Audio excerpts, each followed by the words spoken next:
Welcome back to CUTV News Center. I'm Zach Prosbo with your sports report. After suffering a heartbreaking loss against the nationally ranked Huskies of Bloomsburg, the Cal Vulcans football team had to prepare quickly for a team that, although they are not ranked, is among the best offenses in all Division II.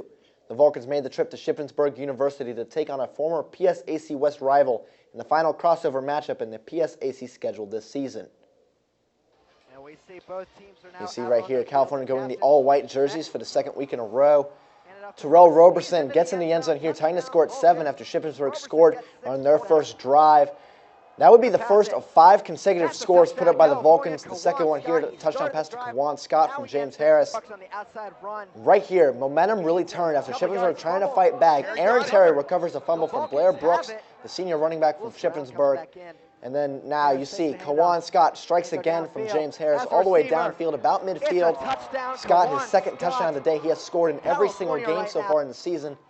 Right before halftime, after a fourth down conversion of about 20 yards, Chris Lashley piles it into the end zone, make it 35-14 at half. And then the first drive out of halftime, Sheldon Mayer finds the end zone from Lashley, making it 35-21. Shippensburg closing the deficit, but Nick Grissom, he would have himself a nice day on the ground. His first of 3 rushing scores there. Now right here, this would be where the game really ended. The first interception of the day to Corey Ford for California. He had a nice game himself. We'll get to that in a moment.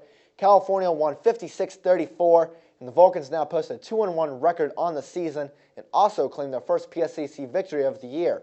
James Harris, who was named PSAC West Athlete of the Week, came only 5 yards short of a school record, throwing for 439 yards and 2 touchdowns.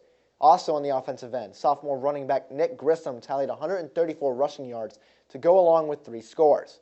On defense, senior Corey Ford continued his stellar start to 2014 with his 3rd blocked punt through 3 games and his first interception as well.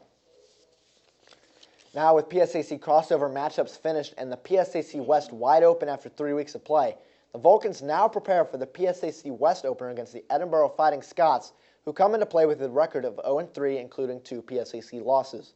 Here are a few keys to victory for the Vulcans in this week's football preview.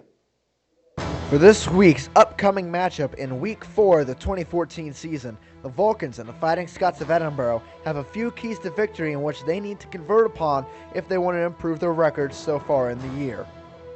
Key 1. Pick up where you left off. In both wins this season, California has 2 interceptions in each game. Forcing bad throws and capitalizing on turnovers will help improve field position for the Vulcans, as well as scoring output from the Edinboro high-powered offense. Key 2. Cross-country sprinting. Against Shippensburg, Cal was able to gouge the Red Raider defense for 254 rushing yards and 6 rushing scores. Repeating the same feat against a similarly weak defense will be key to controlling clock and moving the ball. Key 3. Familiar opponent, unfamiliar faces. Last year's matchup ended in a 20-7 victory for the Vulcans, but key contributors have departed, leaving new faces to pick up this season. As for the Scots, quarterback Cody Harris returns after missing last season's matchup in his 6th year of action under center for the Fighting Scots. The Vulcans return home after 2 weeks on the road this coming Saturday at 1 p.m. to face the Fighting Scots. If you are unable to make it out to Adamson Stadium for the contest, live radio broadcasts will be available on WCAL 91.9, with live video broadcast also available on America 1. CUTV will have tape delay coverage as well, airing next Monday at 6 and Tuesday at 4. Now from the gridiron to the fairway, Cal U women's golf star Carla Maestro was named PSAC Golfer of the Week for the first time in her short career after finishing 2nd at the Indianapolis Fall Invitational with a final score of 6 over.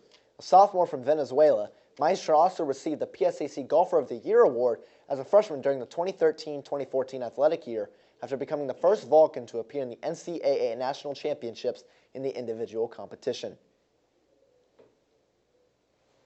And guys, looking at the spectrum outside of Cal U, the Pittsburgh Pirates making their 2nd of back-to-back trips to the playoffs. The Brewers were eliminated today, so the Pirates will at least have a wild card, and they're still fighting for division as well against the St. Louis Cardinals. It's incredible with all the problems they had this season. Good for them, and I can get to spend more money on postseason gear. It's definitely a good thing. I'm really excited to get to see them in postseason for the 2nd time in a row, it's going to be great for the organization and everyone else who's a Pirates fan. Yeah, I know for us down here at CUTV, if they're in the wild card game, that means one thing. We're going to have another pizza party, so I'm looking forward to that maybe Sir. next Wednesday in the National League wild card game. Yes, sir. Thanks, Zach.